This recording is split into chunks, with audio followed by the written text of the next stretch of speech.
Greetings, flesh creatures. It is I, Megatron. On behalf of TFYLP, I want to congratulate you for listening to the most refined collective podcast on this miserable little planet Earth. Yes. Here you'll find knowledgeable fans discussing every aspect of Transformers and beyond. Now, enjoy the show while I continue my path to complete conquest of all of you miserable biological entities. Predacons, terrorize! Hello, welcome to TFYLP episode 415. We are live tonight, January 25th. So tonight I have a special guest who hasn't been on for a while. Serge, how's it going? Good evening, everyone. We got a snowstorm, so I'm stuck inside. Oh, so we might as well hop in. Well, snowstorm. We're supposed to get 5 to 9 inches, but we got more like 5 to 9 millimeters. That's the way it always works, right? Mm-hmm. Well, hopefully that bodes well for me tomorrow, because we're supposed to get snow too, and being a little further east. I think it's moving diagonally. Hopefully it misses us then. If it gets down to Swift, we're in trouble. Yeah. So your collection room's looking really nice there, Serge. Yeah, I just rearranged it. I got 2 more detolfs this past month. So I've been setting it up, getting all the lighting together.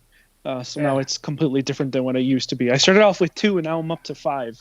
So it's expanding. Unfortunately. As it does. I'm getting more stuff than I have display cases, so I gotta catch up. What's that like? The fun part is you'll hit the point where IKEA will change the detolf on you just a little bit. Oh my god! It's already happened where like the top of them meet and then the bottom don't, and it bothers the hell out of me. Because now I look at it and I'm just like, ugh. Yeah. Now, do you have a limit on the amount of detolfs that you can have? Like, are you only filling that room, or like, is there going to be an annex, or? Yeah, I think this is about as much as I can have currently. I used to have my turtle tank right here, where 2 of them were, the 2 newest ones, but they actually ended up being adopted by a friend of mine. Because we just didn't have the space for them, and I'd rather be with someone who could take proper care of them. So opened up space. I decided, well, what the hell? Put 2 detolfs there.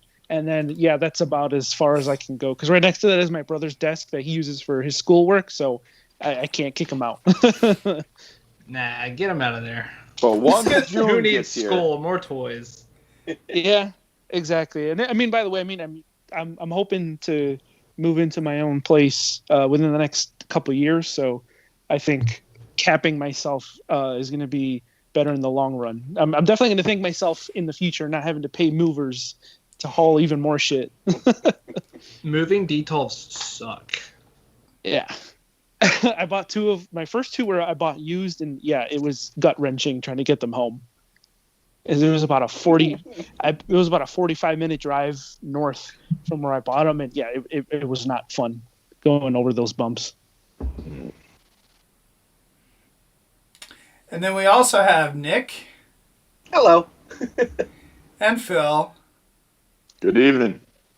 And Michael. What's up, everybody? And then has no also camera. myself, Lucas. Oh, he does. It may just not be showing in yours. We have 5 people tonight, so. Oh, it limits on how many cameras could be on? I would think that you should see all 4. On the live show, you can see everyone. Okay. I don't know, but his video's coming through for me. So tonight's topic was proposed by Sergio, and this is the part of the reason you're on, I suppose. That I guess you had a hot take here where you wanted to compare and contrast Transformers collectors to other fandoms. So I'm really curious. It's a sizzling take. It's a very sizzling take. There's going to be some burns. we didn't talk before, so I have no idea what your takes are on Transformers fans. So we may have to have some people do some earmuffs or something like that here. So Yeah, I'm going for blood, so straight for the jugular. So I guess start us off. What do you think? What's your take? What started this? I guess like what made you think of this topic? Well, like most of my ideas, it's always stems from me and Christian bouncing off, in our daily ramblings. And so recently, I mean, every time I come on here, I pretty much mention my collecting habits. My collecting habits are based upon things that I have a personal connection to. So most of that stuff is, unfortunately, Bayformers, because it's just the era that I grew up in. The Unicron trilogy stuff too. It's the era that I grew up in. So I have an actual personal connection to those characters over the G1 stuff. I do have, I've started to rebuild some of my G1 stuff that I had gotten rid of a couple of years ago. But the main focus of my collection is usually either base stuff. And then since Transformers kind of slowed down a little bit for me, since there's not that much coming out, I started to bulk up my Star Wars collection, and then, here and there buying a couple other things, because I didn't want to get out of toys completely since Transformers kind of slowed down for me. So I had, money freed up. And so instead of doing the logical thing of saving my money, I've spent it in other places. So if I can't buy Transformers toys, I buy toys in other places.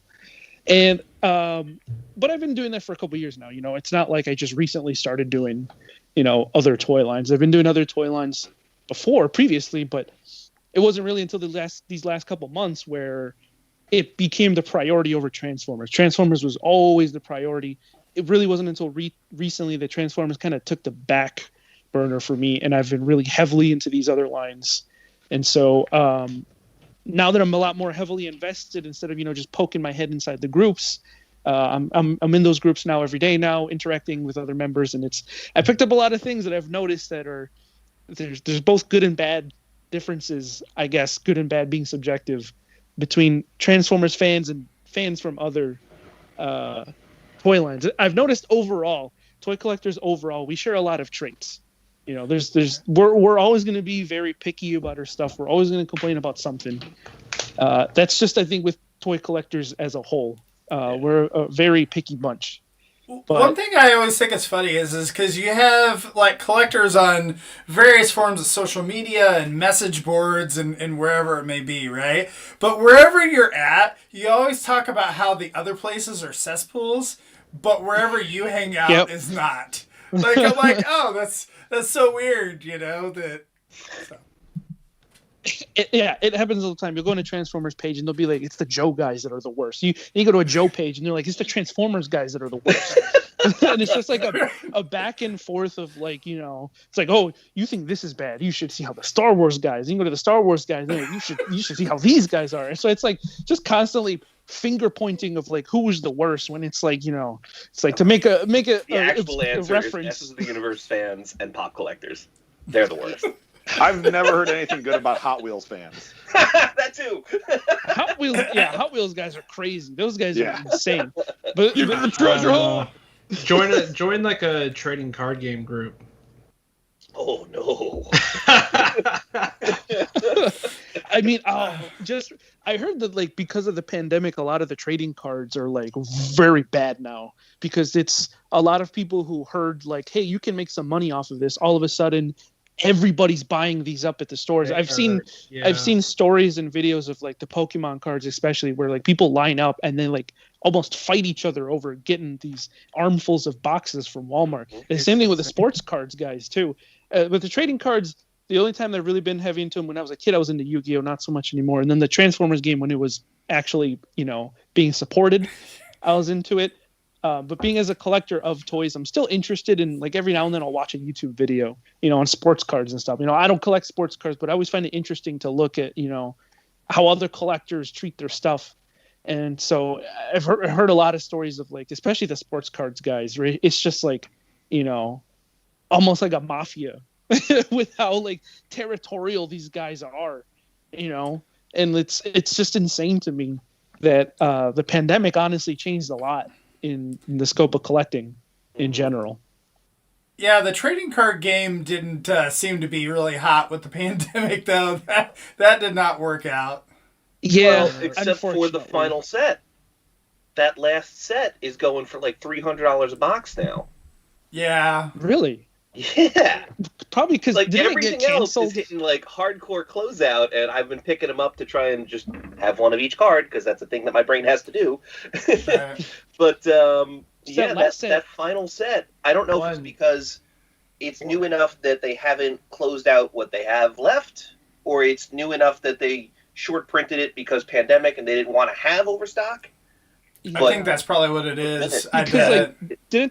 the game got canceled right before they released that, right? I remember that was one of the things was they said that was the game part was of that canceled. announcement. Yeah, because they're like, hey, the game is dead, but we're still releasing the last wave. They're like Which makes me think maybe that was short printed. They're like 82 on. Well, no, it's Headmasters, wasn't it? I'm looking at Siege 2. Yeah, no, the rest of them are all, you can get them cheaper. What the hell is the final set even called? I think it was the Headmasters. Titan Masters? It was a head. Yeah, it was. Yeah. But yeah, so anyway, collectors and Amazon. Shoot. Sorry.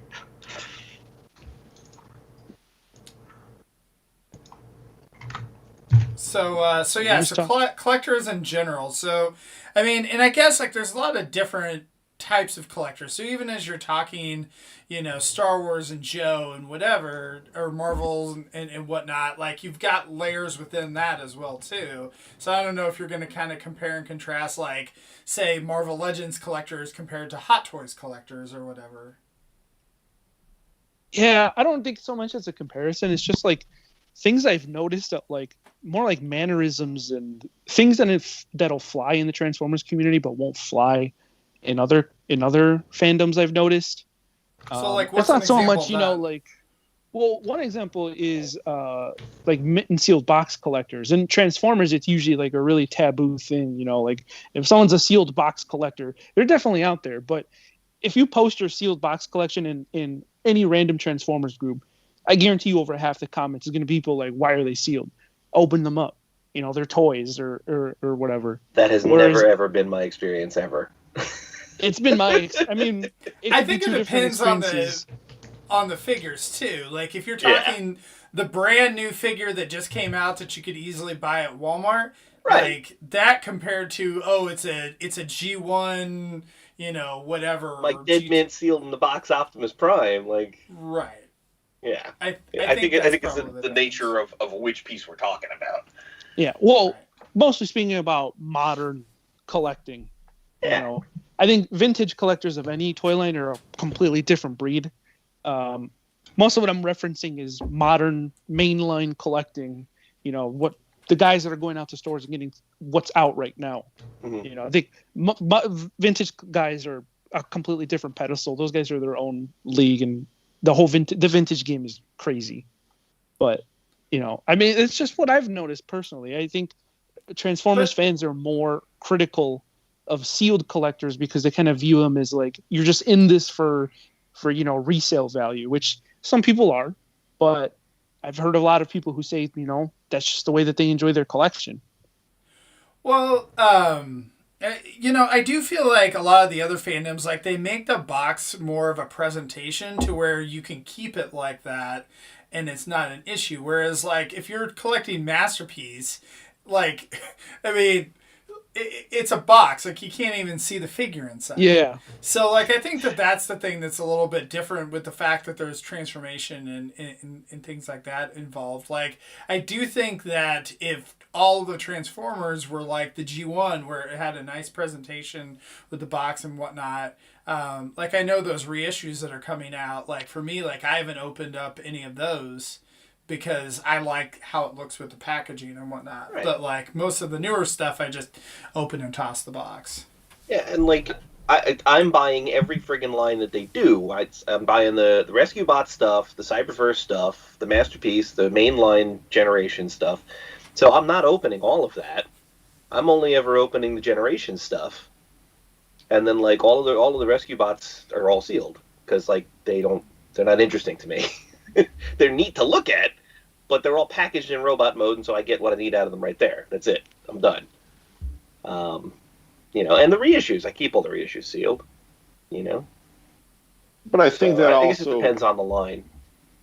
But I think that's also one of the big differences between Transformers and some of the other, toy lines that are out there. Is Transformers are meant to be a tactile, toy. It's not just something that, it's a puzzle. You play with it, you transform it, whether it's 2 modes or 3 or 6.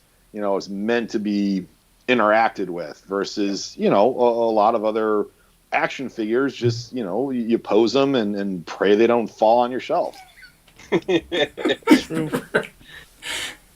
I mean, that's the only way that you can keep Marvel Legends to actually stand up is if they're still in the package, right? Oh, God, yeah. Museum putty. You got to get museum putty. That's the trick. That's the magic trick right there. Yeah. Yeah. I did that. I've done figure stands with most of my Black Series stuff, especially the ones with like backpacks or big accessories. It's so easy to get cheap figure stands now too. Like Stage Act 4s, you get 3 of them for $15. Yeah, my go-to recently was the Ringside Collectibles stands, the little peg oval stands, because you get a pack of 10 for like $3, and like you're not gonna find it cheaper anywhere else, and they're like really good quality too. So one thing you touched on also is about resale. So I'm curious. Like, reselling figures, I feel like, in the Transformers community is really, especially with the Facebook groups, is really looked down upon. Like, if you try to sell a figure for more than, like, what the retail value is, like, people just flip out on you, right? Like, how is that compared to some of the other, like Joe's? And I realize I know Joe's are crazy right now, but, like, Star Wars or Marvel Legends, whatever, like compared to Transformers. I've noticed across the board it's usually the same. Especially with stuff that's just come out right now. It's just a dick move. If you post, especially if you post it on Facebook, of all places, that's like the worst place. If you're gonna do it, at least do it on eBay where they can berate you in private. But like if you're on Facebook in a group with like 5,000 members and you're like, hey, nobody can find this figure. I found. Here's my name and face. I'm a scumbag. Yeah, right. That's I've noticed is across the board. What I have noticed in differences is the timing and what makes that okay. Usually with the higher end stuff or even the Star Wars guys, like after about a month after release, it's like open season. If you missed out in that initial like month of being able to get retail, it's open season. Like everyone's posting market values. But Transformers, it's like. We've noticed it a lot recently with all the exclusive stuff, like all the Coneheads and stuff. I mean, Coneheads we're almost damn near 6+ months since they came out, and people are still, complaining when someone puts them up for what they're selling for. So I think the timeline in which people start to become more okay with the market value is vastly different. I don't really know if I blame the Transformers guys because a lot of the exclusive stuff's especially recently has just been garbage.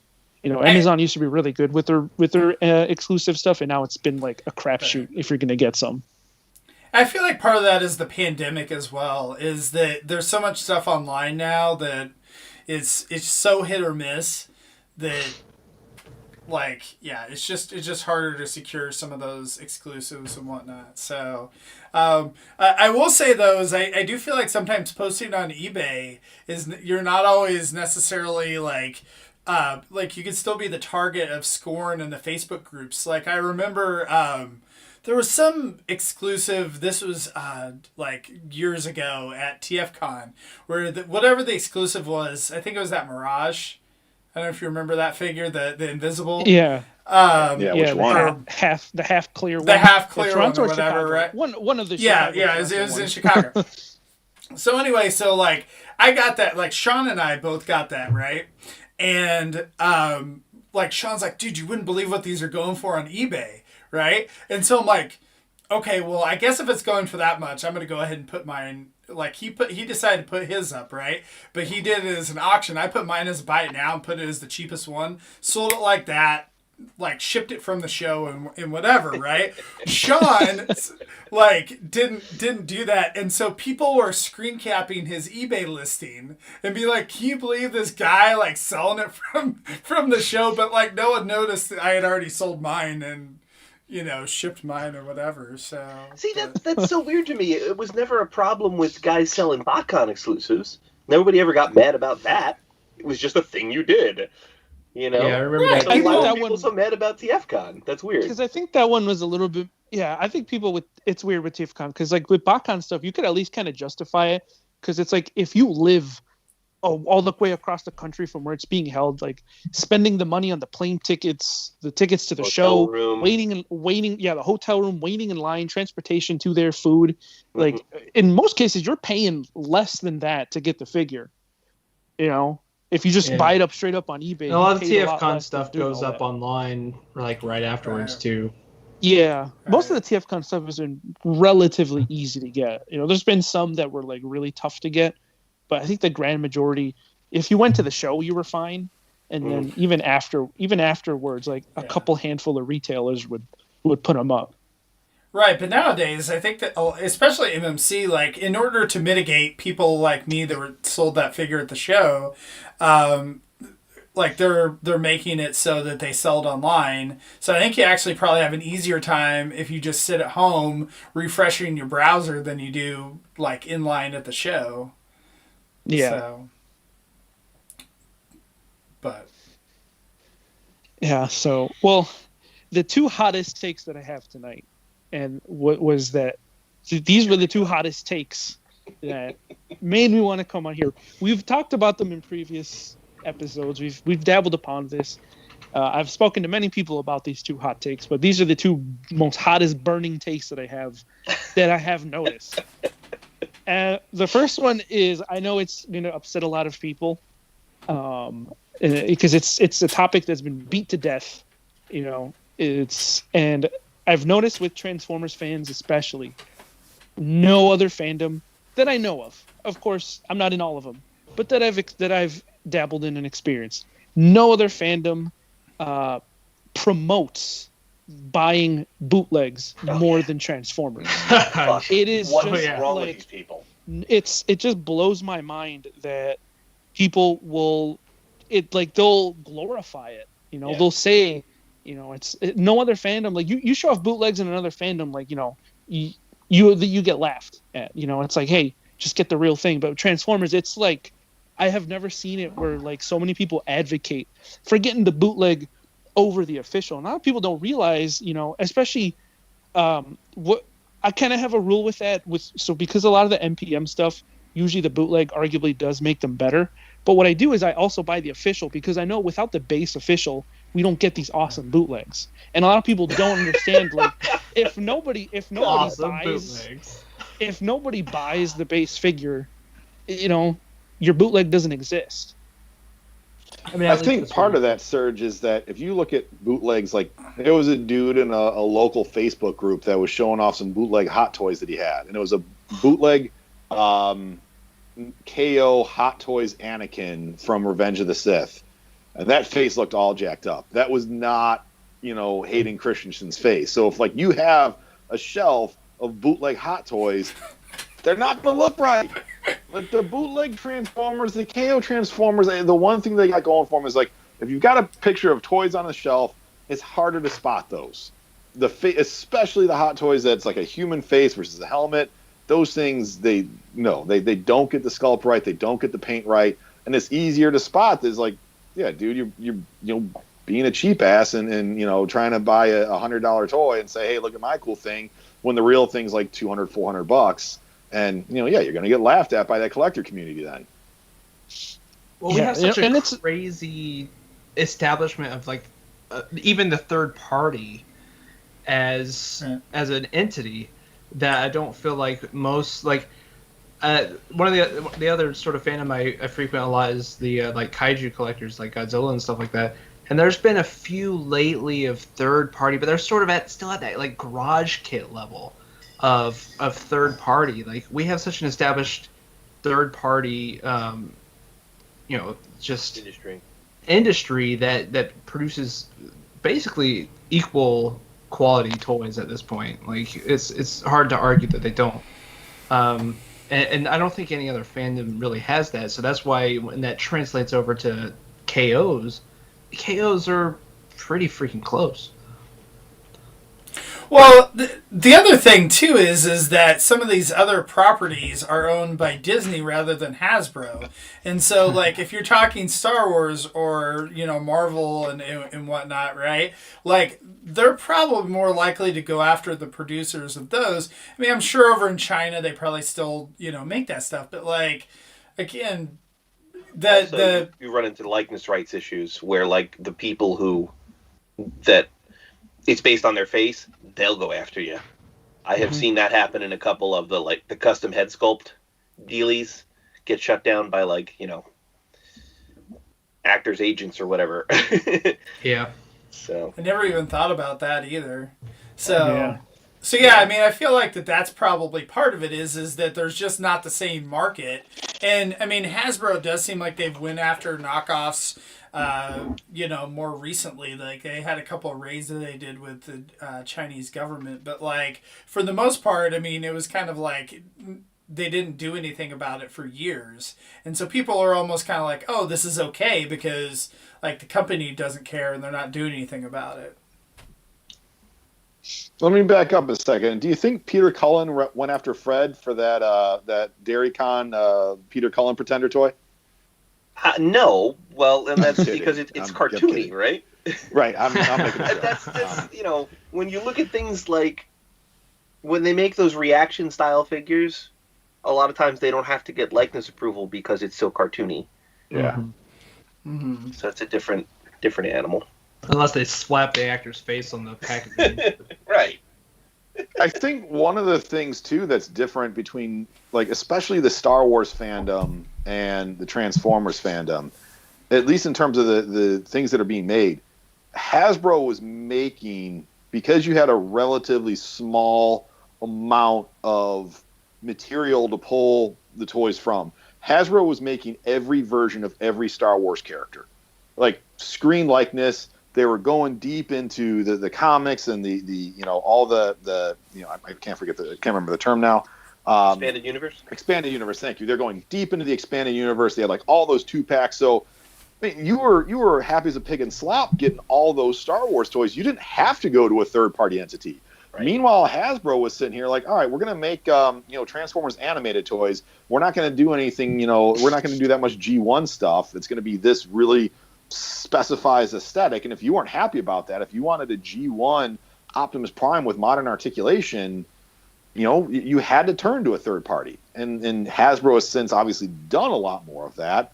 But then folks said, well, I've got Masterpiece toys, and I want a Masterpiece Terrorcon set. Hasbro's not going to do that, so where do I go to get that? And I don't think you have nearly as much of that in the other toy fandoms like you do in Transformers. Right. And I think that all goes back to the initial sunk cost on like what it cost them to design a Transformer versus what it cost them to slap a new head on a buck for a Marvel Legend. Right. Or do a new outfit. Right. It's like, well, we can reuse all of these parts from the last figure we did. Yep. And we'll just slap a new head and a new shoulder piece, and all of a sudden he's a different soldier. So that's why you get so much less variety all at once. I think when it comes to Transformers. Yeah, but it's just it just blew my mind like that. It's just celebrated, and people who they so wait. Bizarre to me. Like the first or second comment on a new revealed Masterpiece figure. I'll wait for the KO. Yeah, terrible. Yeah, I'm like, give me I'll spend $275, and people are like, you're stupid, you're crazy. I'm like, well, I'm supporting the actual product line. Or then people that are buying the KOs of the third parties, and it's just like it just gets exponentially weird at that point. And it's funny because now that you bring that up, like the KO people have tried to kind of I guess make their name not as bad by introducing fourth party. So it's like, no, they're not bootlegs. Yeah. They're not knockoffs. They're fourth party. That's not how this works. That's not how this works. It's like they coined a new term so it doesn't look as bad. He's like, no, I don't collect bootlegs. I collect fourth party figures. Oh, God. It's like, hey, the official one, the leg breaks, but on mine, the waist breaks. That's the difference. It like it, but it can't stand. I guess that kind of translates into the other opinion that I had, and that's developed more as I've dabbled into higher end items. And I've noticed that Transformers fans have a hard time adjusting / accepting that a higher end Transformers prices and just the Masterpiece. Just looking at the Masterpiece line in general, like I've known if you take a look, we've talked about briefly. Nick earlier brought up the amount of money that it costs into developing a Transformers toy. You take a look at a larger Masterpiece figure like Beast Wars Megatron that has a ton of parts, sculpting, paint work, accessories that went into all of that. That was like $200 from Japan, and people were losing their shit over that. They were crying that $200, it's way too much money. But these other high end lines, even within Transformers, like the 3-0 stuff, I'm paying just as much for a 3-0 figure, and it doesn't transform. Mm-hmm. There's arguably less parts. I don't know the exact parts count, but you're telling me that people are okay with that, but they're not okay with a fully transforming figure costing $200. People think they're okay with that. I feel the thing attacked, that you're missing Sergio. here, buddy. With all of these Hot Toys collectors and the 3-0 collectors outside of Transformers, like the guys who just go in on that stuff, for a long time, it was all a fad. And those guys would go in heavy and they'd buy a bunch of the super high-end thing because it was a status symbol. They didn't give a shit about the product. They didn't give a shit what property it represented. They wanted to line up those expensive figures on their shelf, and that's all they cared about. And then all of a sudden they'd get in over their head and they'd have bought all these things and the credit cards are maxed out, and then they all bail and they'd sell them all. And the cycle would just repeat over and over again for the next sucker. And that's the thing about the high-end collectors. They go in hot and heavy, and then they get out real quick when they go, fuck, I spent too much money. What did I do? Whereas the Transformer guys, a lot of us have been in this game a lot longer. We know how it goes. We know the value of a thing, and we know what things should be price net. Yeah. We're tired of being taken advantage of. So I didn't think that it was too much money for that Megatron, because I recognized that it was a more complicated piece, produced in lower numbers, with better paint apps. That's fine. Now, if you want to talk about Masterpiece Prime 3.0, we going to scrap. We going to fight. One of the best figures ever made. Oh, God. What a fucking train wreck. Yeah, that's something that I'll defend to the grave. I will happily pay that money again. Overpriced piece of junk. MP10 was beautiful. There was nothing wrong with it. Didn't need an update. Works fine with everything else. They just marked you all for suckers and said, we're going to take $350 of their dollars for no reason other than we can. And $300 if you got it from Japan and you were smart. Right. I was never for 1 second interested in MP10. It didn't look right. It's wrong. It's like it's got all these different combinations. Why does everything have to be screen accurate, man? Why can't it just be? Because that's what I want. I want screen accuracy. An amalgamation of all the things that you loved about Optimus Prime. It's a little bit like the toy. It's a little bit like the cartoon. It's a little bit like the comics. It takes all of that, puts all the best features together into a toy that looks beautiful on a shelf, is posable, transforms, and doesn't have all this extra fucking paint to chip immediately the first time you transform it. Because that's all MP4 does is chip every time you look at it sideways. If you're transforming your masterpieces more than once, you're doing it wrong. Wait, no. If I'm transforming my Transformer more than once I'm doing it wrong, there's a flaw there, and I'll let you figure out what it is. Well, that's another thing, is that the Transformer guys love transforming their stuff like 50 times back and forth, and then a leg breaks off, and then all of a sudden the whole line is ruined. Hasbro's gone to shit. Everything sucks. But I I think I think the thing that's tough is the fact that we had like the masterpiece.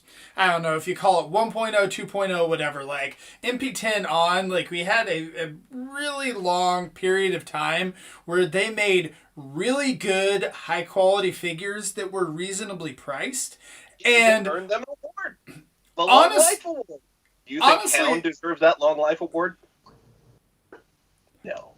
Honestly, like all of those figures, like I don't think I ever broke any masterpiece figure. Like in, the newer ones I haven't broken because I haven't gotten them. But like, I didn't like. Anything. I felt like that all of the masterpiece figures that from MP10 to, I'm trying to think, like up until the new MP 3.0 or whatever, right? We're all like fantastic figures. You never had to worry any of them breaking and whatnot. And the new ones, I feel like, from this new aesthetic, to me, I feel like the value is not there. And again, we said that, before, to where, like, I feel like if you look, the Bandai Soul Shogokan or the Hot Toys and things like that, or like you touched on those 3A figures, I've bought all of those 3A figures. I buy statues and all that kind of thing. Yes, that Voltron. Like, all of those figures, like, I think are, like, I'm more than willing to pay, $400 for a high-end collectible or whatever it may be if the value is there.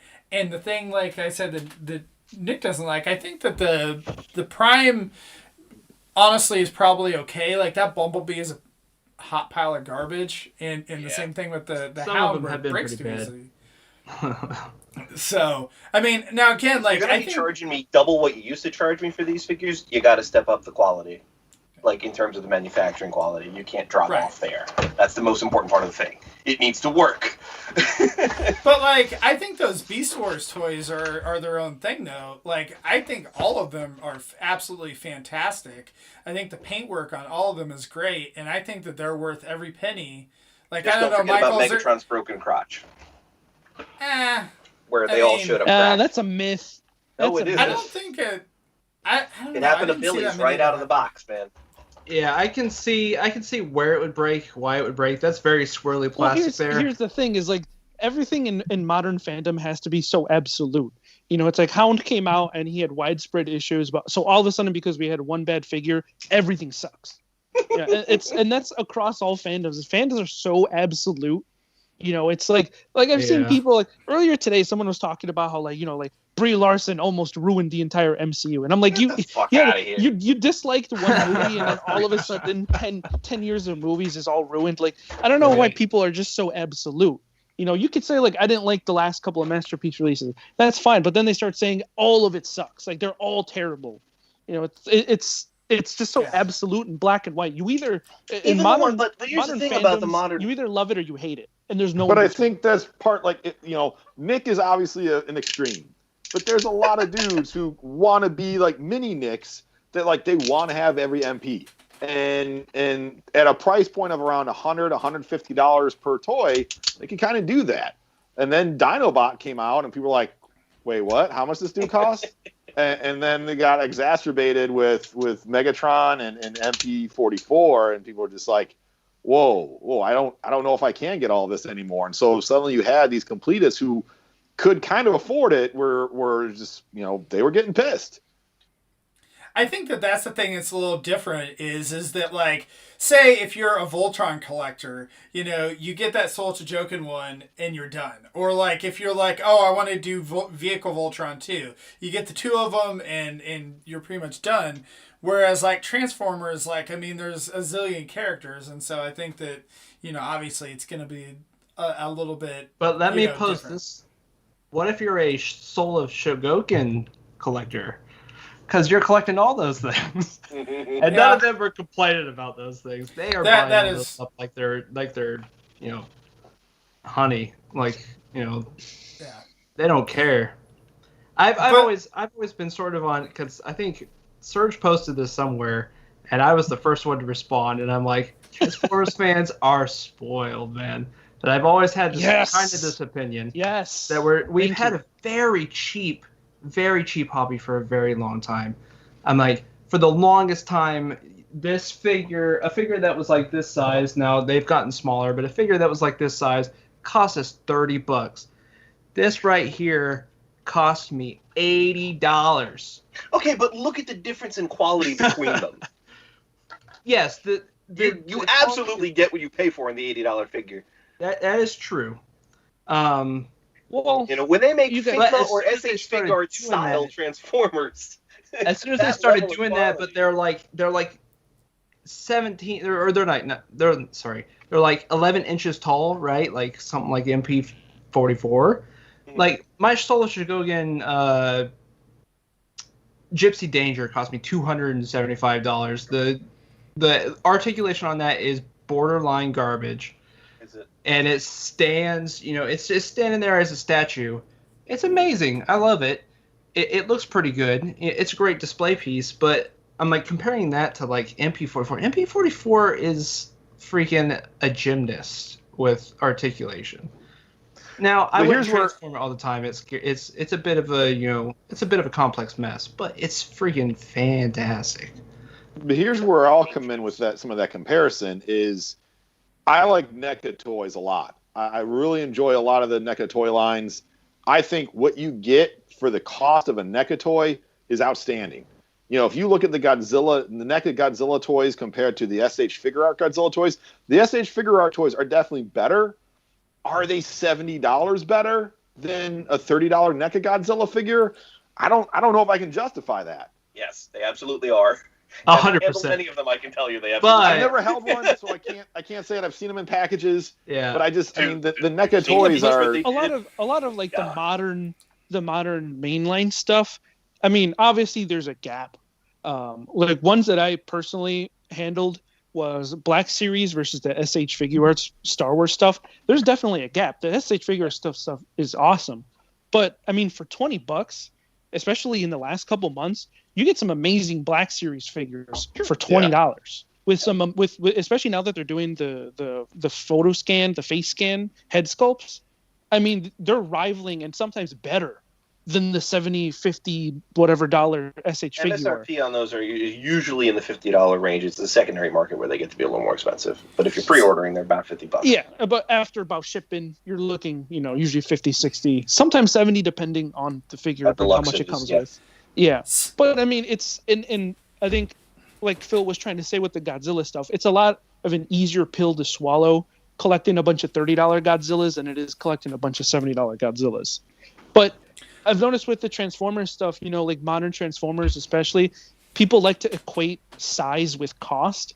And there's a lot of things that go into the price points of these, but beyond size. We're taking for granted all the articulation and engineering that we're getting into Transformers now. Like, you're getting deluxe figures with butterfly joints. Mm-hmm. Like, we've never gotten that before.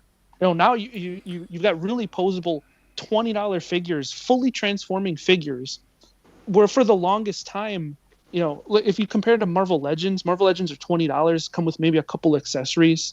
To me, the better value is the Transformer that costs $20 because you're getting a full transforming figure. Whereas a Marvel Legend or a Black Series figure, a couple points of articulation, maybe one or two accessories. For the longest time, we were very spoiled, especially when the price point was a lot lower. To me, I feel like that part of it is just the cost of doing business, and like when those costs rise, because I see this in other fandoms as well, like in Marvel Legends, where the MSRP, like on Transformers and Marvel Legends, both I think has went up. Like it was $20, and now it's $22.99. $23. Yeah. And so I've seen people complaining on the boards in my local boards about the Marvel Legends where, oh my God, like a lot of these don't even have a Build-A-Figure piece anymore and they're $23. Can you believe it? Whatever. But then, like you're talking about, Serge, about the fact that like the faces of the figures now are much better than what they were, 5 years ago. Like, like you can tell the figures now, like they've stepped up in quality. And so like for me, I'm willing to pay 10% more so that you get a higher quality figure, so that like instead of like you could buy the $23 figure and feel good about it instead of having to buy that SH Figuarts figure or whatever kind of thing. So I do see the fandoms Like, I don't think the Transformers is the only one where, you're going through and people are complaining about prices of stuff. Right. It happens a lot more, I feel like, in the Transformers fandom, just because there is a lot more product. Like, because if I go back to like Godzilla stuff, and Phil mentioned the NECA stuff, that's sort of like a recent phenomenon. The before that, you had either the really cheap vinyls or the really expensive vinyls. Right. And then SH Monster came out as sort of like a middle ground where you get super articulated figures that are super detailed. And then NECA came out, and you get kind of close to accurate, but not entirely accurate, with pretty good posability. But you're talking about like 30 points of articulation to 60 points of articulation. But and, the NECA's probably going to break on you.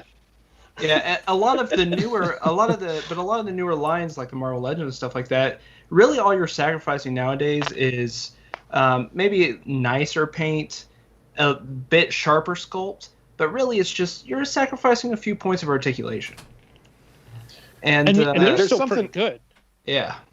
There's something interesting here too that I'm kind of hearing, and when we talk about a lot of these other toy lines, it's Marvel Legends, it's NECA, it's Star Wars Black Series. Like, you have the conversation of Star Wars Black Series and Star Wars Hot Toys or Star Wars SH Figure Art seem very independent. So you can have a collector, like, I am a Star Wars Black Series collector. I'm a Marvel Legends collector. I don't consider myself a Star Wars everything collector, but Transformers fans are Transformers everything. Now, a lot of fans will separate out the 3-0 stuff, but if it's made by Hasbro and it's Transformers, which is just about everything that's out there, guess what? I gotta have it. And if that toy is $400, people are gonna be pissed. Yeah, I noticed that a lot too. I think that happened because Star Wars had a lot more stuff to collect a lot sooner. If you go back to 1995 and look at the massive explosion of Star Wars collectibles, and even into 1998 with the Phantom Menace and how all of a sudden product was everywhere in every format forever on every shelf. Yeah, the toys were 98. I'm retiring on a pile of Jar Jars. Couple Power of the Force figures. It's gonna pay off one day. Watch. Well, anyway, whatever the date was, you understand what I'm saying here is that Star Wars collectors had to choose a side or go broke real early. Whereas we've had sort of these, again, limited lines where, there's 4 figures in a wave, not a dozen figures in a wave. Yeah. Yeah. I was also going to pose the point that, relatively speaking, compared to a lot of things that we're talking about, Transformers is actually the much younger franchise. Star Wars is older. Because of Star Wars, if you look back at when Star Wars was airing originally, you have plenty of cheap kids' toys. I mean, we still have plenty of cheap kids' toys, but that's sort of at the stage where it's like, 50 years old now or something like that? 45. 45. And Godzilla, man, that's 1954. Yeah. But Transformers, we're still relatively young. We're 30 years old now. 35 years old now. Compared to a lot of stuff, Marvel's been around forever. Mm-hmm. So I feel like we're sort of just starting to hit our grown-up collectors bout of collecting, where a lot of the franchises have had longer and they hit that a little earlier than we have, and so we're sort of still in those growing pains. At least that's sort of been my view on it a little bit. I think that was one point that I wanted to bring up tonight, though, too, was the age of the collections / the fandoms of what is still active and mainstream. So, I mean, if you look at you go into a toy aisle and what's been around for a long time, Star Wars, as you pointed out, has been around longer than Star Wars.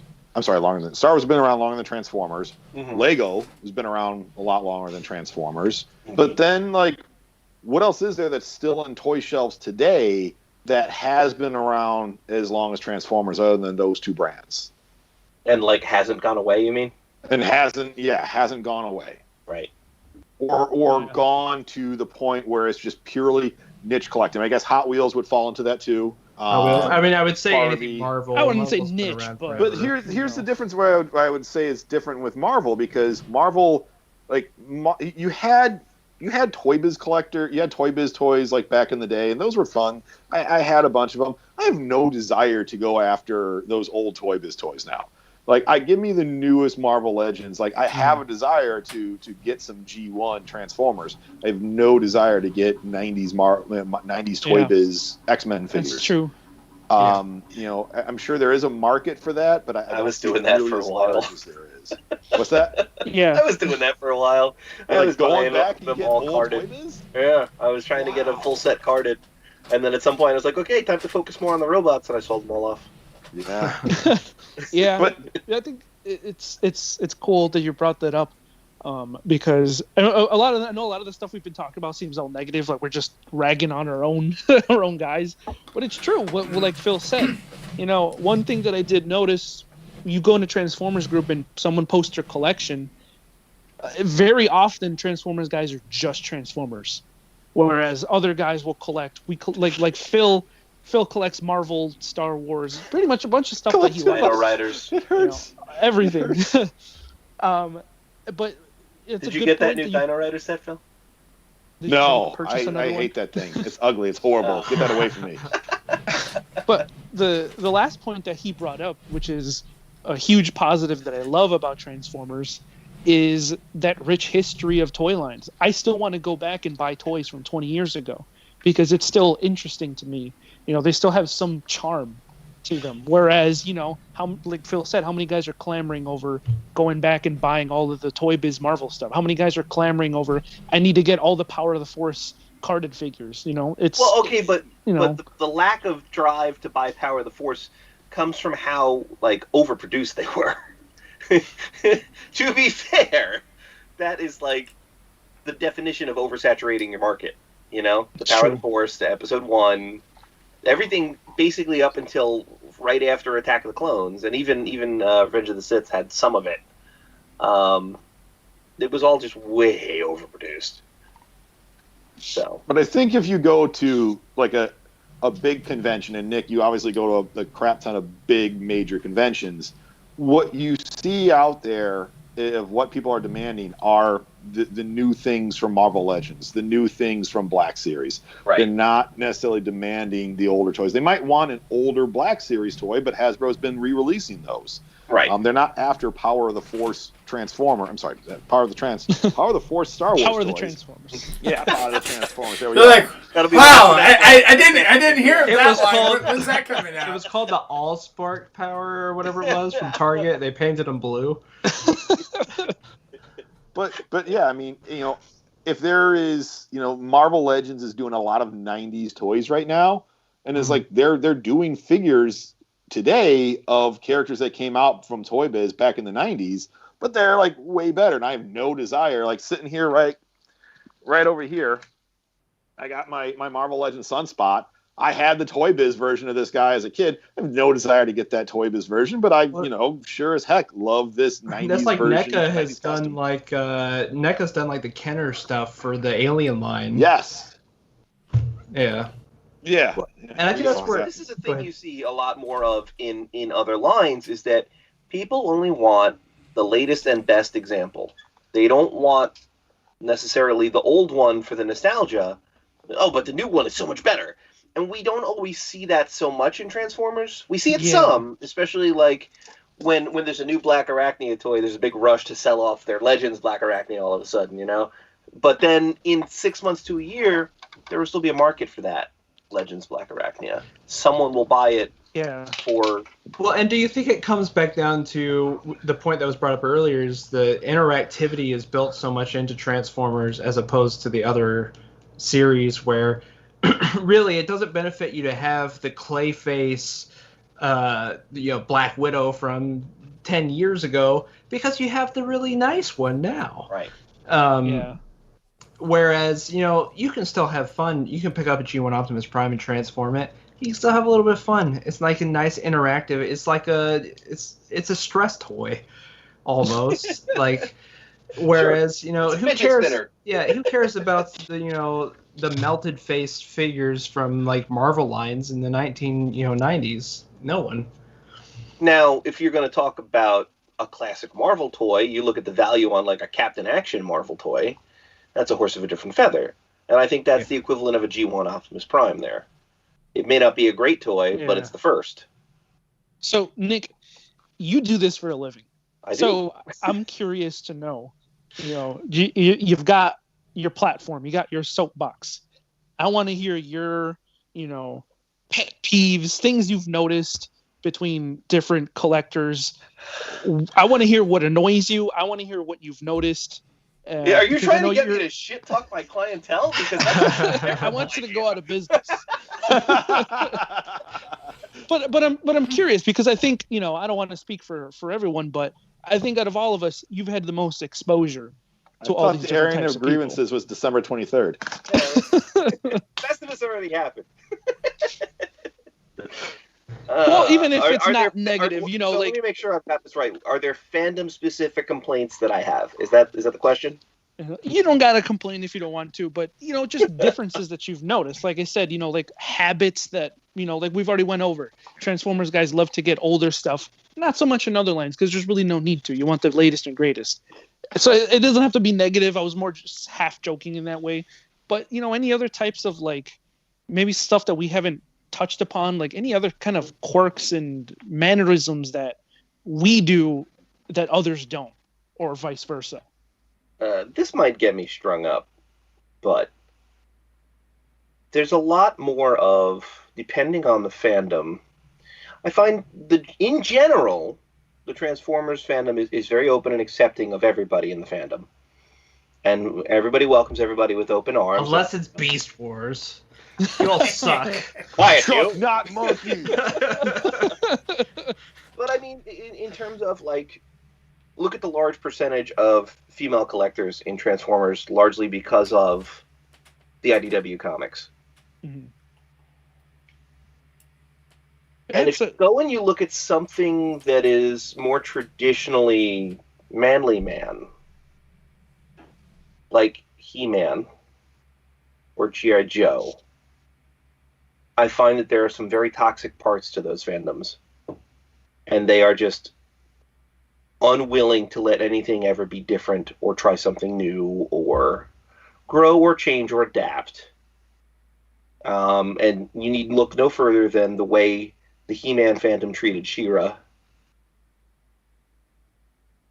or just the way that the military fetishist side of G.I. Joe can be kind of gross sometimes.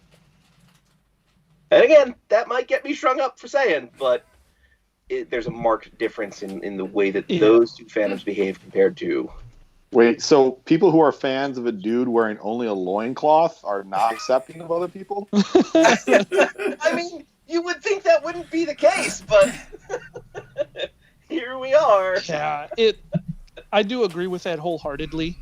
And I've seen that firsthand experience in Transformers conventions and other types of gatherings. It's very easy for, especially our friend group. Look at how huge our friend group is now. It's so easy. Someone comes to talk to us. You buy something off of one of us. All of a sudden, we're friends for, we're really close friends now. It's really easy for people to be approached to Transformers stuff and be very accepting, like you said. Whereas I've noticed other fandoms, you ask a simple question, like, hey, who's this character? Get a bunch of people like, what kind of fan are you? How do you not know who this character is? And I'm not saying that those elements don't exist in our fandom. I'm saying that they're a much smaller percentage. Yeah. I would say a big difference there, Nick, is that, again, bunch of comic book conventions. You've been to a bunch over the decades. Same with me.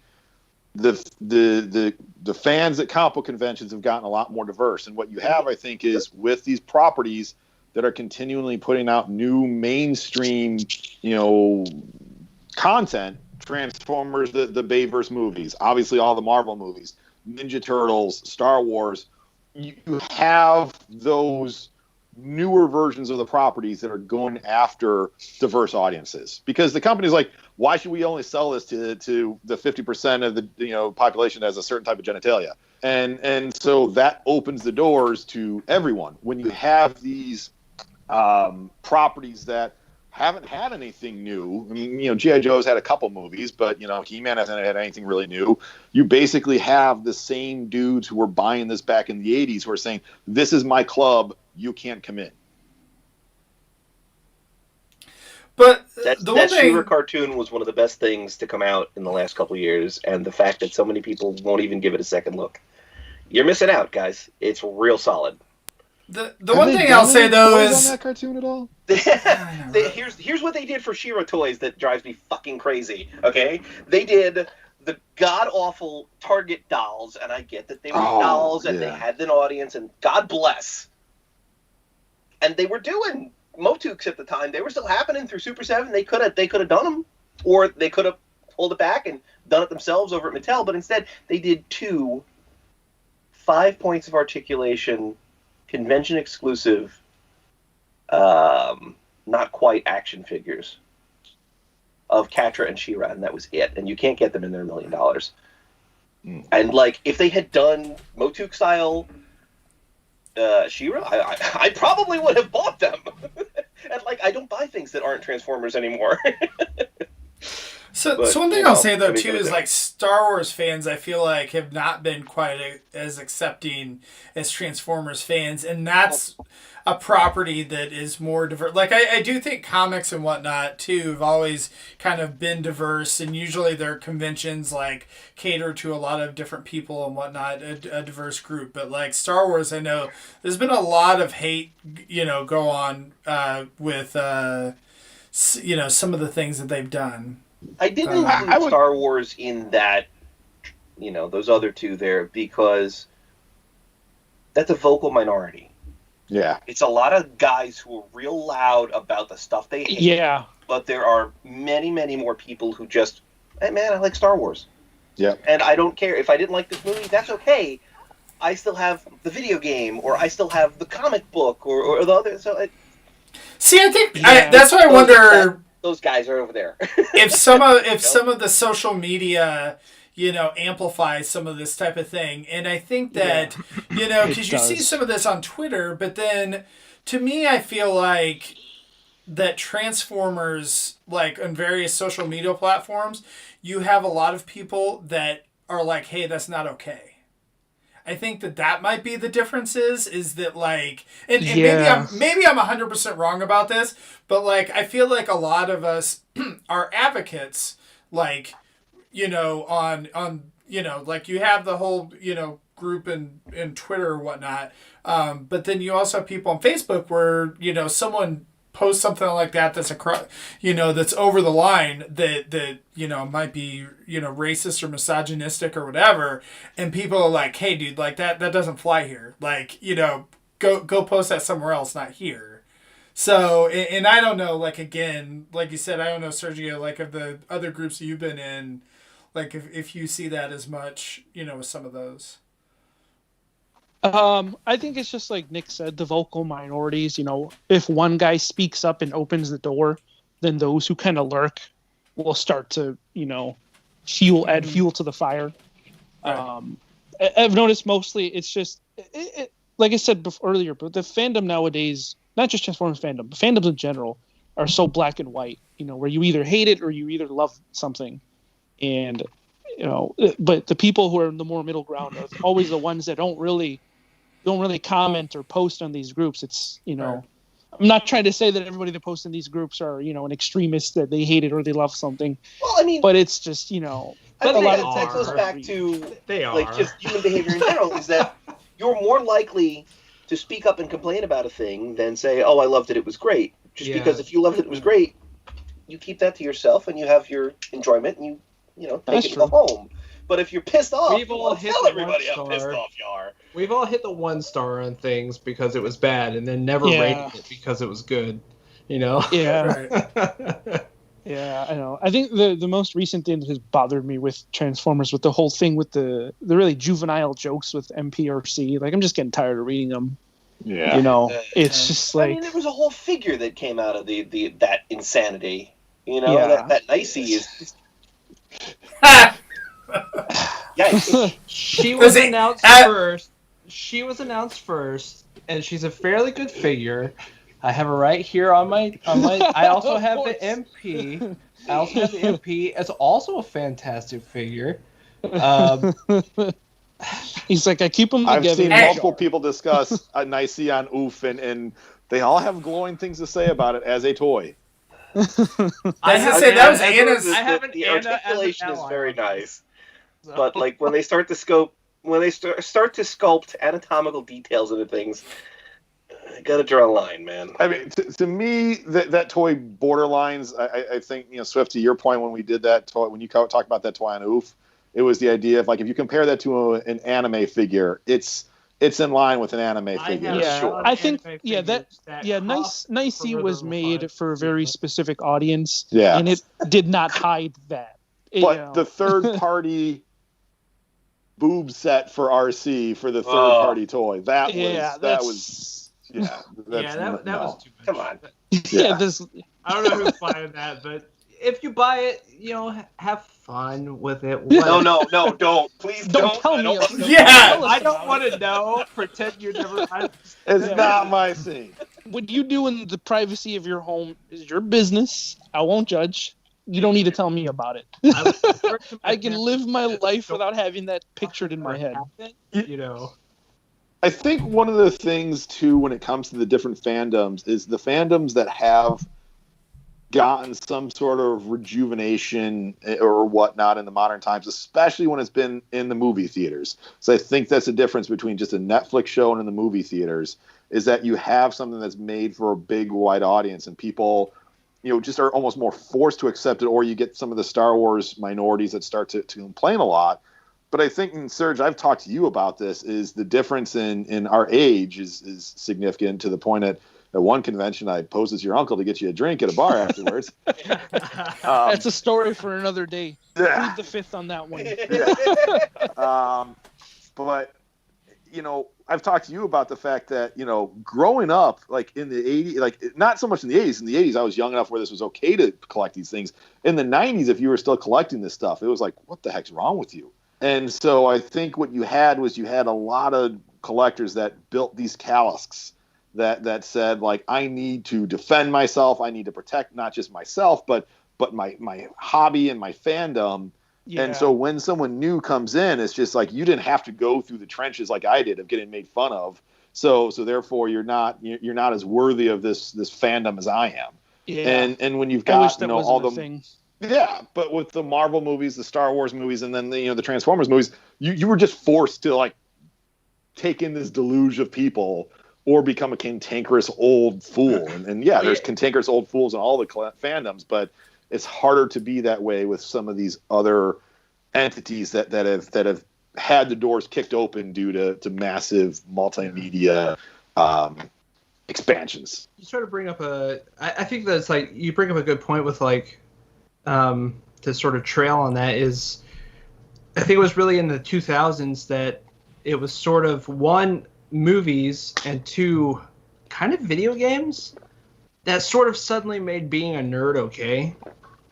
Because they reached a level that they weren't just sort of like, I mean, let's be honest, everyone loves the Michael Keaton Batman, but you go back and watch it and you kind of laugh at it just a little bit. Like, it's still a fine movie. It's still a good movie, but still the best Batman movie they ever made. No one. I think it was harder for like a general audience to accept it. You still sort of had to be a little nerdy, and it didn't attract much people in. But you look at the Marvel stuff, and it attracts so many people who weren't really even into that sort of thing. And suddenly now you have just like this larger base of just like general knowledge and stuff like that the things that we used to pretend that we didn't do, like, it's like, no, I don't collect toys. We don't have to do that anymore, because some people are like, oh, that's kind of cool, like, oh, I love that guy, like, I don't collect toys, but it's really cool that you have this stuff, let me see this stuff. Right. And we don't have to put up with that anymore. Like, that sort of, the pop culture has changed in a way that sort of made that where we don't feel that anymore. Like, we don't feel that like repression that like we're being suppressed and we have to hide in our closets, because we collect toys. And I think that's great. I don't have to worry if I'm going to get beat up in high school for right. reading the latest issue of Toy Fair magazine, Oh, Yeah, now and I those think guys have deals with great. Netflix. Yeah. Or no, Hulu. Right. You know, and it's great not so much just because now it's more acceptable, but it's great because it's just one, it's keeping the hobby going with all these new people that are getting into it. You're meeting a bunch of new awesome people. It's I think it's nice now that this is mainstream, and the funny thing is, as much as Nick and I rag on them, I really do think that the pop figures is what made toy collecting okay. Oh Because, my goodness. Toy collecting was fine before Pop came along. Well, And I rag on Pops, but that's only because the guys who buy them because they're going to be worth yo. And that's the thing I hate the most. They're big. I don't know though. At the same time, I have a lot of friends that they collect Pops, and it's something where they only buy a few and they have it up in their wherever in their house or the kids' room or whatever the thing is, and they have them lined up to where they're not the crate, like they're just the average person. They're like, oh, this is cool. I saw it at Target.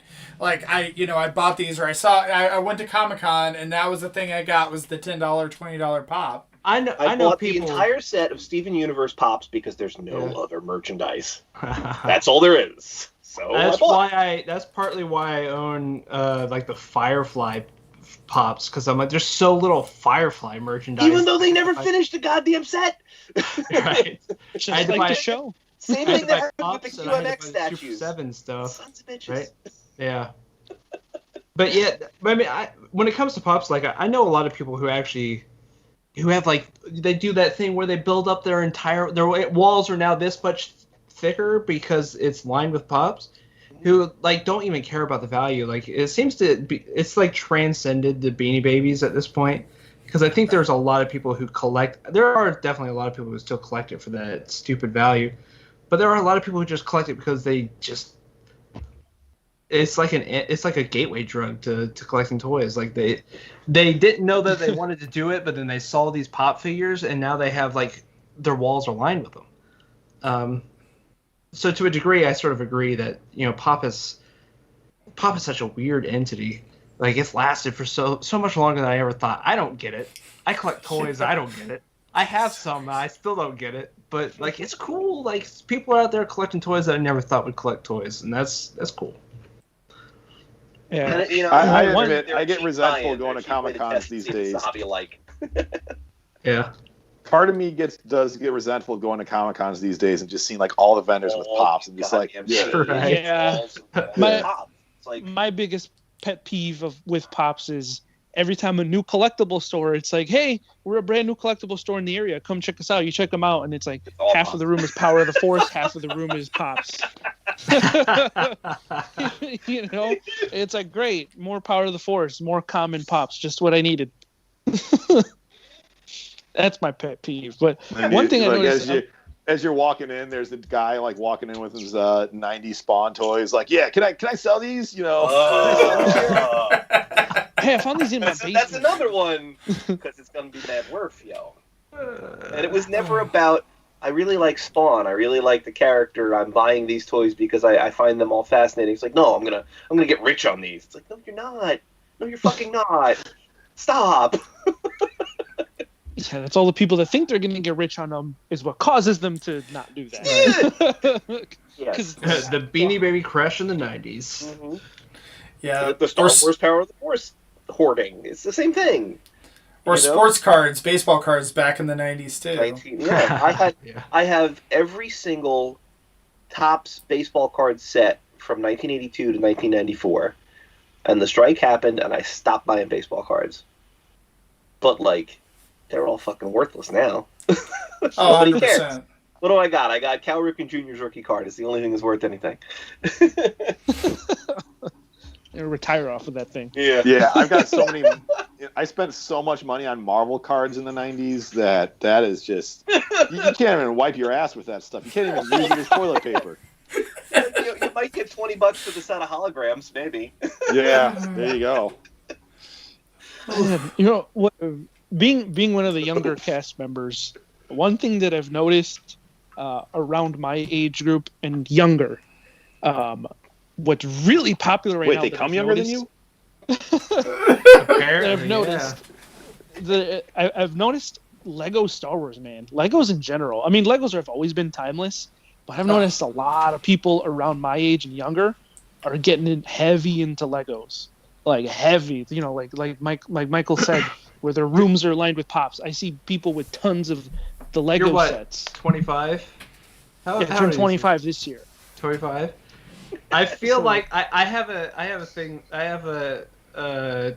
a theory there, because it's sort of the same reason why I have so many toys, and that most of that collection started in my mid-20s.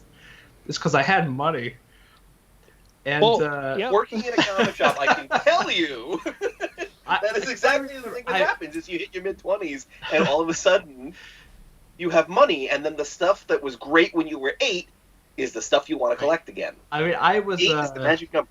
I was so big. I mean, like, I always wanted Legos as a kid, but I got Mega Bloks. Is what is the answer to that? Lois only buys me Mega Bloks. So it's like when you look how Mega Bloks stepped up their game in the last 20 years. They They went from the cheap knockoff Kmart brand to like a legit competitor with serious licenses and well-designed product. But I've so many times wanted to buy Lego sets just because I have money now. I can buy that Lego set, and I feel like that's what rabbit hole. Everyone hits that point. No, I'm not. I'm like, every time I think about it, I'm like, that's opening up a can that I'm not gonna go down. I don't want that. I feel like with the Lego Star Wars, from personal experience, it's a little bit easier for me personally to control the rabbit hole of Lego Star Wars, because I base my purchases off of what when I bought that Lego AT-AT, it's a really nice AT-AT, $150, where it's like, if I wanted an AT-AT of similar size, I'm going to be dropping easily $200-$300 going back and buying, the old, the Legacy collection, and even the Power of the Force one is still kind of expensive. Yeah. And nowadays, I also bought the recent Rise of Skywalker Lego Millennium Falcon. Compared to the $400, Smuggler's One run that's at Target, it's so much better to get. You don't need the UCS. I would love to get the UCS, but I think it'd be single if I bought it. You'd be living in a cardboard box. But that's how I base my Lego Star Wars purchases off. It's like, am I able to get a similar sized vehicle for a better price than this? Yeah, and you get a fun project for a day, on top of it. You have Legos, you can spend all that time putting it together. Yeah, I just finished building the Lego Batwing. Spent 2 weeks building that with my son. We'd build a bag every night, and that was darn fun. And I will say that's something that through my son, he's 6 years old, gone down that rabbit hole of Legos, and it's just it gets expensive. Yeah, I bought a couple sets, and then because we were since things have kind of been worsening up, we've been looking for more stuff to keep our butts at home. So I told my girlfriend, I was like, hey, let's build some Legos, since we got kind of we've exhausted our movie choices, exhausted our show choices. We're we don't really find anything to watch together. So let's build Legos. And I never expected her to get so much into them as I thought she would, because it started off I'll do one bag, you'll do the next bag, or I'll start on this piece, you'll start on this part. And it just turned up to she just ended up doing the whole thing herself, because she was like, this is too much fun. Let me build the rest of this. So it's Phil and his son, it's awesome project between yourself or some other people. One thing, circling back, I know we were talking about exclusives and whatnot too, and I feel like a lot of people in the comments have talked about how lucky we've been with exclusives for Transformers, because I know that people have complained recently that some of the Transformers mainline have been harder to find, especially if you're outside the United States. But for the most part, they're not that hard to come by for exclusives, whereas compared to other fandoms, and it depends, I know, yeah. I talked to my wife about this. I was like, man, these people are up in arms about that. They've only had a month to pre-order. This is off of Amazon or something, and then it went away. And my wife was talking about, because she's in some of the Disney message boards and whatnot. and how crazy that is. Where it's like stuff. Just let's not try right to compare Transformers to Disney. Oh, we're going. But wait, does this just go back to the idea that Transformers fans are spoiled? Yes. Yeah, because like even with non-toy stuff, like people who collect sneakers and other kind of merch and stuff like that, like it'll be like, hey, we're dropping this item at like Tuesday the 17th at like 9 p.m. If you miss out, you're shit out of luck. And if you missed out by seconds. Yeah, you miss out on getting a raffle to buy one. You're shit out of luck. Whereas like every PS5 restock. Yeah, Transformers, like, again, we're a little spoiled. Not all of them. More recently, a lot of exclusives have been pretty hard to get because a lot of cancellations, mishaps with stock. But for Target the most being part, completely incompetent. Yeah, but stuff selling out in seconds. I'm not saying it doesn't happen, but more often than not, I see the same cycle. It's up for pre-order for about a month or two. It sells out. Everybody freaks the fuck out because they're like, "Oh my god, screw Hasbro!" Of course it sells out. I'm tired of these exclusives. When it's like, dude, you had about 2 months to pre-order this. They don't charge you up front to pre-order it. That's all you had to do was press a button, and it gets delivered to your door. But that's the thing, like a Joe collector, right? Like I know, Phil, you're talking about. I think you and Paul and some other people like that are G.I. Joe collectors that are standing outside of Target at 7 a.m. waiting for them to open. And like I wouldn't even imagine doing that for Transformers. I've done that once, and I've never done that again. Never had to. Every time I've had to do that, I have seriously resented it. And, like, it was another notch in the, I hate this and I don't want to do it anymore. So let's look at a recent Transformers exclusive that caused a bit of a shitstorm was the Walmart Gigawatt. And like, Nick, you pointed it out the other day on Facebook. I couldn't believe it. I had to look it up on eBay myself, like, what that thing's going for now. It's like $100. Yep, you can less get than one that. of the I got numbered one ones shipped to my door, $90. Yeah. Hey, if you message that one guy, you can pick your number. I didn't see that one.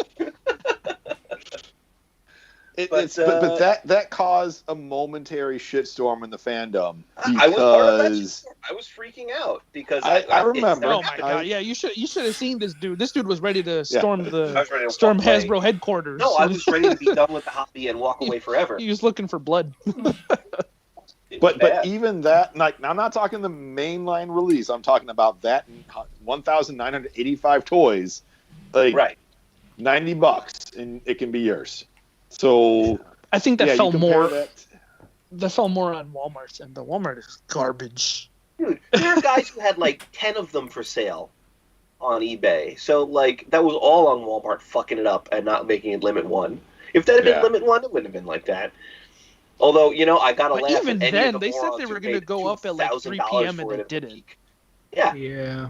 They screwed up the drop time. They everything about that was just a gross mess. I get angry, and I don't want to be angry. It was funny because it was the day of like a Fan Friday, and Hasbro was like, "Yeah, bro, 3 p.m. Get your butts ready. They're going to go live. Here's the link. They're going live at 3 p.m. 3 p.m. comes, nothing. And then I think it was 1 o'clock, and then they didn't show up until 5 o'clock, and it was random. Like there was no. Oh, and by the way, here it is. It was like, I've been sitting here for 4 hours hitting refresh, and now it's already gone. Fuck and then me, they sold out. And then the Transformers page was like, "Whoops, sorry." They ran out. Better luck next time. If you want the regular version, you gotta wait like 6 months. Sorry. And then, ironically, the regular one showed up first. Right. So, that was another thing. They were like, "Oh, the limited one, you get to have it first," and like, but all the plebs get the regular release all the way in October. You don't want to wait until October. Buy it today. And that's not how any of this works at all. That was such a botched release. I think that's really been the only problem, like, with the Target and the Walmart exclusives, is they keep screwing up your ability to acquire them because they disappear almost immediately, and the distribution of them, price-wise, they're super fair. I mean, if we're going back in time to freaking Toys R Us exclusives, they would jack up their own freaking prices. Yeah. Like MSRP $60. Here's your $80 toy. It's Yeah, like, remember? Do you remember trying to find the first release of MP10?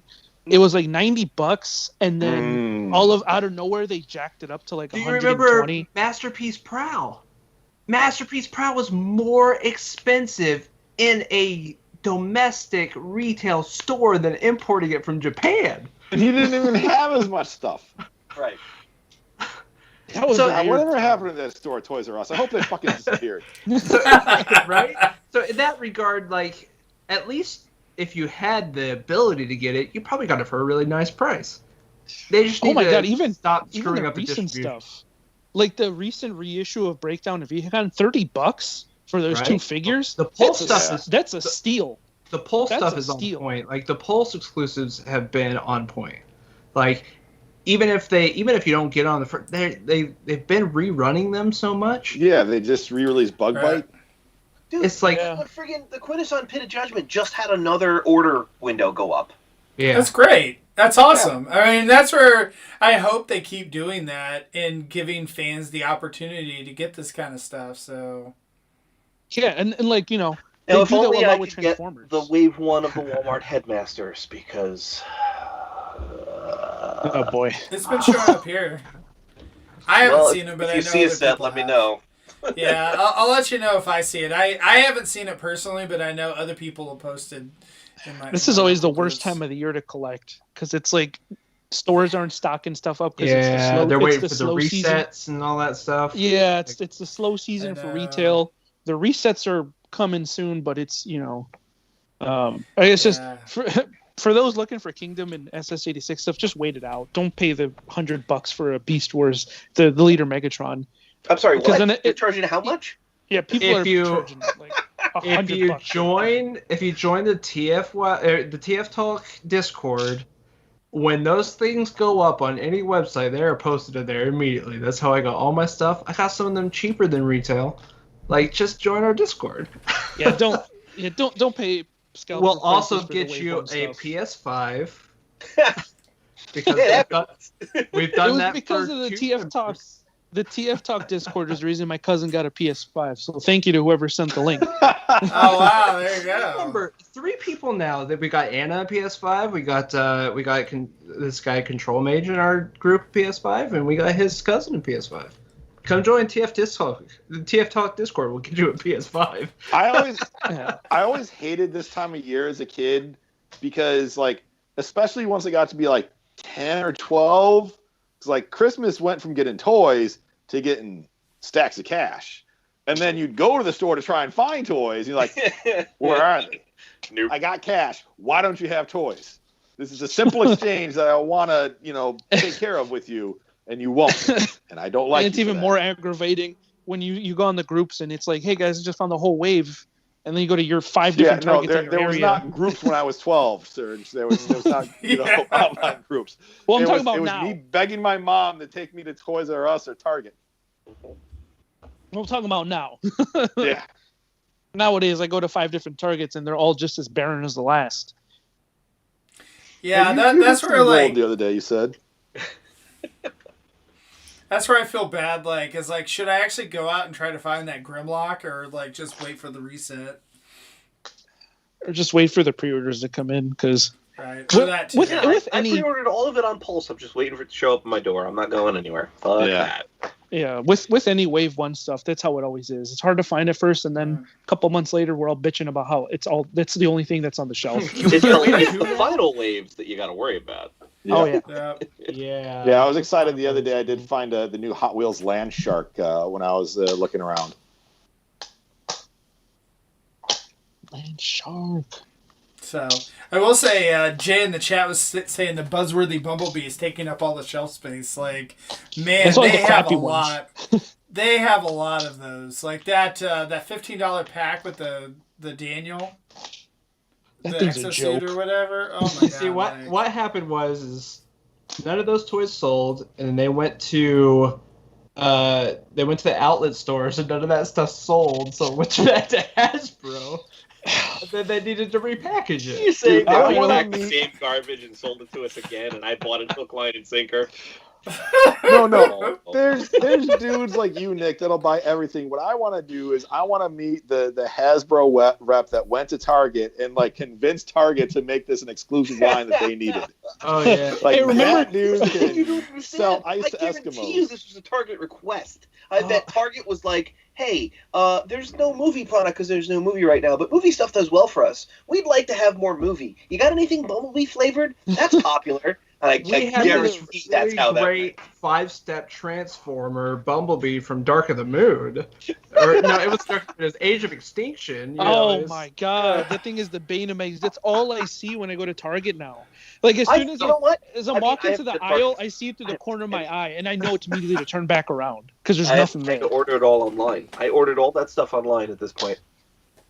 That was the only thing still sitting in my Target search was Yeah. that one I still need figure. the 2 Cyberverse repacks. is what I need. It's the big big AOE Bumblebee, It's and then like so the World War II, ugly. and then the Shatter. Awful. Oh, and like gargantuan amounts of the giant Cyberverse Shockwave. Yeah, that Yeah. guy's everywhere. You Like gotta won't look sell at back. Walmart. Sea won't- Shockwave for a while was like, dude, that dude was there for like over a year. Some of our Targets. Yeah, They're just now on clearance. yeah. I was It's so like wacky waiting because for it was to such a good figure. I guess they repacked him too many times or something. Yeah, it's way Yeah. too- that's what I happened. was waiting for it to hit Moloch levels of shelf warming. That movie came out at what, like 2017, 2018, and we still saw that shit on shelves. It took forever to clearance that ugly son of a bitch. I think it dropped down to like $5 at like one of our Oh. Targets, and it's still like I remember. Phil, call me crazy. I don't know if I'm crazy. I swear to God, on my life, I swear to God, they got more of those things. Like I remember I went to a Target and there's like a couple of them, and then I went back and there was like a stack of Molochs, and I was like, how the fuck did they get more of these things? I don't know, man. that was Star Wars. They make toys of almost every character. That was not a character that I thought deserved a Black Series toy. Not one that I wanted, and that thing clogged up the shelves for God's darn forever. Yeah, and now watch, we're gonna retire on that and Constable Zuvio. That's what we're retiring on. All right. Still trying to find him in the movie. Oh, I'm sitting on as soon as Zuvio pops up in Mandalorian, that's it. busting out the tub of them that I cleaned out Five that Below. would be hysterical. He becomes like he's actually like in the Jedi like training center with Grogu, and it's like, oh, Zuvio, that's is like, and then Hasbro's like, no, we're not making him. You had your chance. that train is sailed. You blew it. You blew it. There's some guy that just like randomly got a box shipment of them, like, at a Ross one day, and it's just like, hey, look what I just found. There's a dude who had it in the Black Series group. He had a case of the Solo, those stormtroopers. I forget what they're called. The ones with like the fur on them. Oh yeah. He had I think like 10 cases of those things. And he was like, I'm selling these things at like $8 a pop. Like not the whole case, but like the figure. And he was like, please take these. Was it Entertainment Earth or Big Bad Toy Store that did the dozen roses? EE, wasn't it? Wasn't that EE? I don't remember which shop it I think was. it was CE. But that's hilarious. Yeah, nothing against that character or the actress, anything. That was funny. a lame toy. That was unfortunately probably one of the worst movies in terms of like toy merchandise, because they didn't like make any of the characers look cool. Yeah. Like, Yeah, we're just gonna all wear jumpsuits. Yeah, for those that weren't aware, the Rose Tico Black Series figure. Yeah, the whole like a lot of the sequel trilogy stuff was bad because it was right before they did the photorealistic like head sculpts. A lot of the head sculpts were really bad. And then of course, since it was like a movie line, they pumped out 1 million of them in each outfit that were in the movie. So the Rose one was already an unpopular character as is. And EE did a deal for Valentine's Day where you can get literally a dozen of them. And I think it was like $50 or something like that. It was like I thought it was like $24 or something. It was something ridiculously ridiculous, low price. Blowout price. It was like a joke. They sold. Yeah. I was They got rid tempted. of them. It would be a fun, like, if you had a significant other that would appreciate that, it'd be a funny gift. Like, not gonna lie. Did they wrap think them that in some toy is sort like- of way, or did they just send you a box of 12? Like, That toy is worse, but like some of my friends that were like running toy shops, and maybe Nick, you can empathize with this, but Combiner Wars Groove. I never had a problem moving him. Oh, the I'm sorry, the little one, not Not the little one, the Combiner one, but because that came on the heels of Slingshot and I forget was it Dead End, was the Stunticon that were like super not to hard name to any find. names, but we have a mutual friend. Who, he saw what happened with Wild Rider. He saw what happened with Slingshot, and so he's like, "Man, better cash in. Gonna order like 20 cases of this dude." Well, he was not the only one that did that. Yeah, man, it was. But I never had a problem moving that figure. I was always able to sell them for at least retail. I never took a bath on those, which is your mileage may vary. Yeah. I guess people in Jersey want more groove. They love their cop bikes. Well, are there any other topics that we want to bring up or points that we want to make here before we wrap tonight? I think one thing that I was trying to think of today for this topic is like the only other, like the fandom that I feel like is probably not fandom per se, but the property that I feel like is most similar to Transformers. And I think there's two: Power Rangers and Ninja Turtles. And especially Power Rangers, because you look at how Power Rangers was created.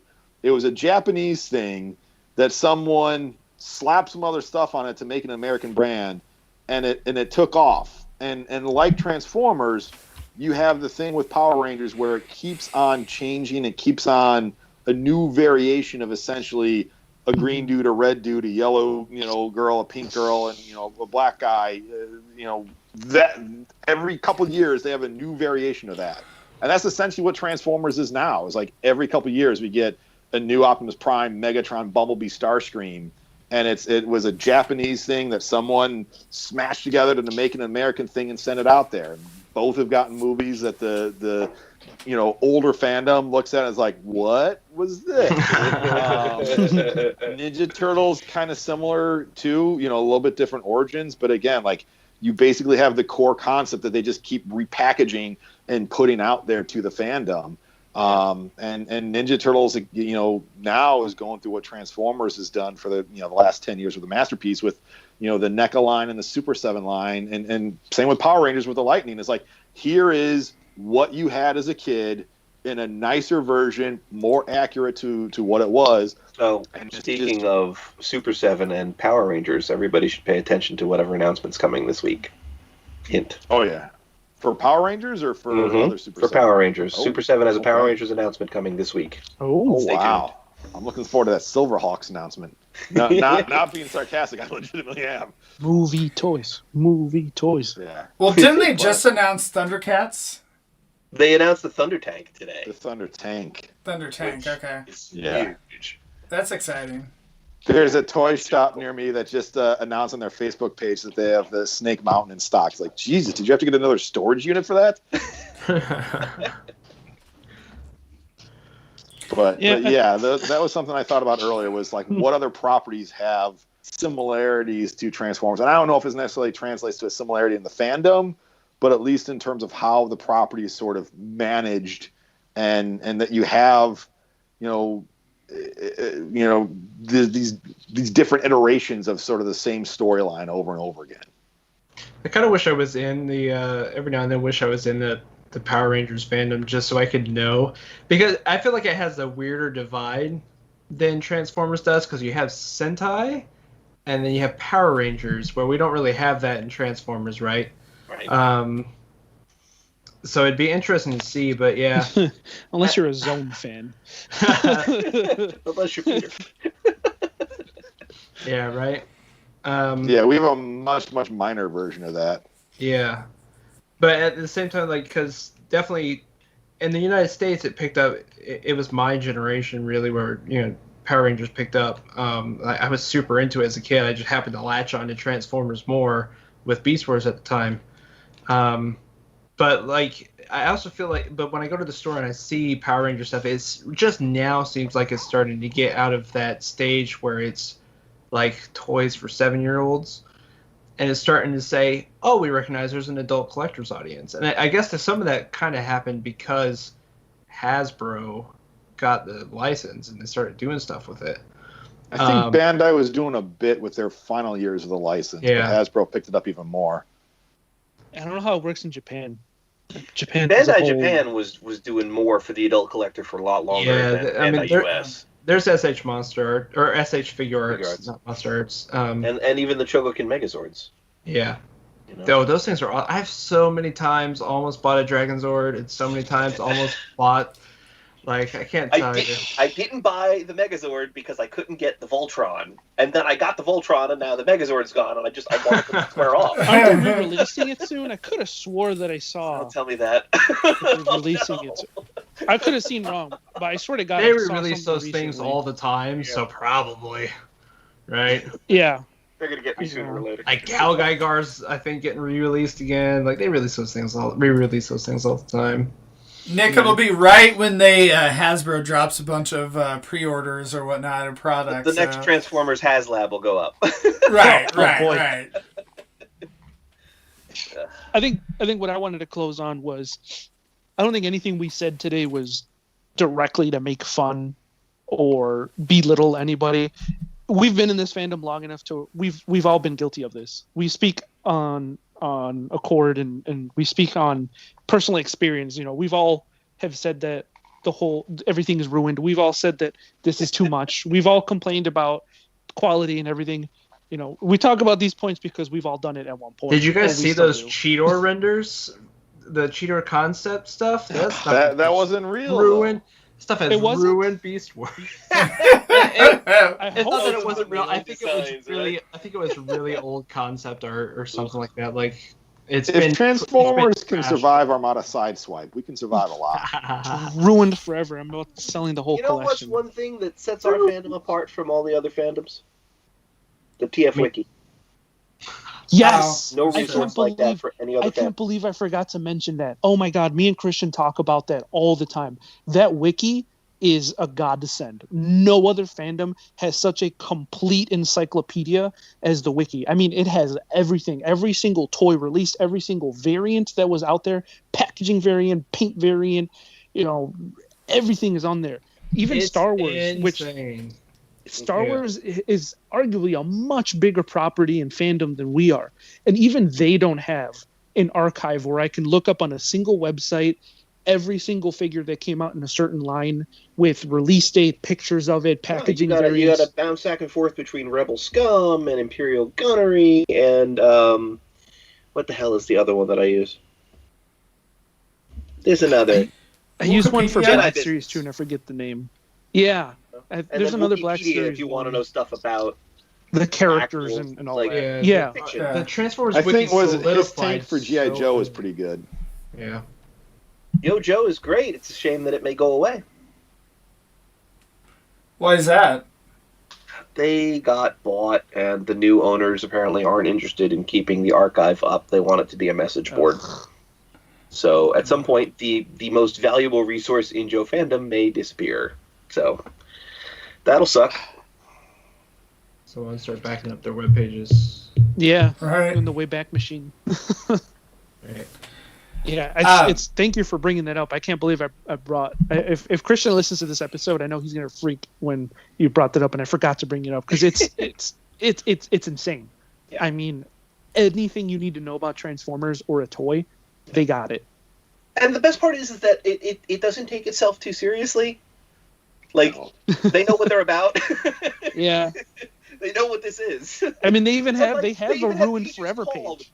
Yes. Yeah. Yes. There's the Ruined Forever page. To sell toys.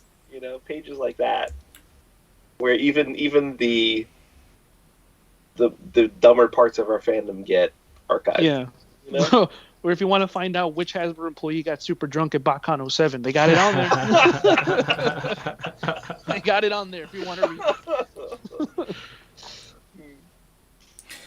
I was going to mention book club is this week is going to be More Than Meets the Eye, issues 20 through 22, and The Sound of Breaking Glass. So if you want to check that out, that is Sunday nights on Discord, on the TF Talk Discord. It's I believe Sundays at 8:30 Central, 9:30 Eastern. So, and then I believe there's going to be an Oof My Wallet this week, I believe, on Wednesday. So check that out. So we actually are not going to have a Microcasters this week. So I have some plans tomorrow night, so I apologize Could you? that we had to cancel. This is your full-time job. For this week. Exactly. So, yeah, you know, it's the wife's birthday, so I figured it's probably better. I know, exactly. So, call it a Tuesday this year. Be a filthy casual and have a life outside of this fandom. Right. Look at this guy. This guy has a wife. A real fan. Get out of here. You're not a true fan. So, if you didn't go to Thailand to marry your black arachnia toy, how do you call yourself a fan? This guy has human interactions. Get him out of here.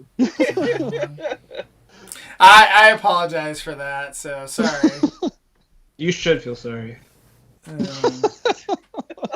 Should be ashamed. Brought great shame to the podcast. So, yep, and then of course cut the tape on typically Saturdays by the time Rick gets it to me. So, even though the infographic says Friday, right?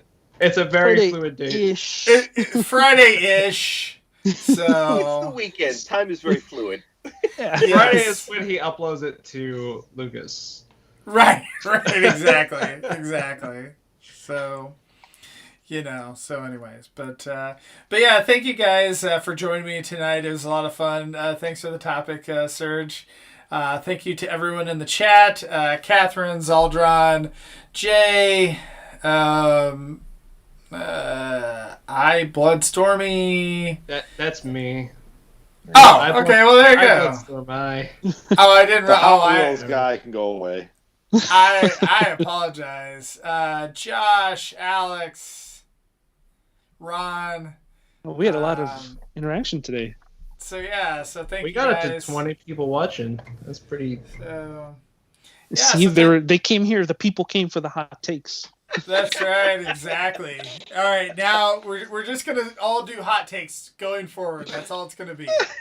That'd be a good episode. Of Our viewership is gonna go skyrocket. Like, forget positivity. Negativity is where it's at. Yeah, the sad part is that it is. We're gonna start throwing shade at each other. Right. So you can do what I do on my other podcast and just get me really drunk and I'll just talk stupid shit all night. Yeah. Bitch about everything. I mean, we can get some views that way. You know what?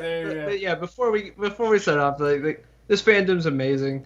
It is. I've been on this podcast. You know, I've been part of this podcast since we started it. We're at over 400 episodes. It's been around for over 10 years.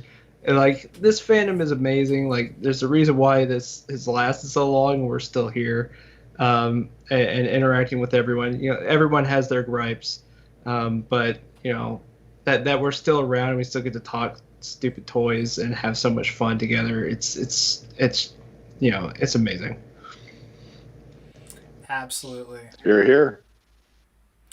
All right. Well, thanks, guys, and we will see you next week. Good night, everybody. Good night.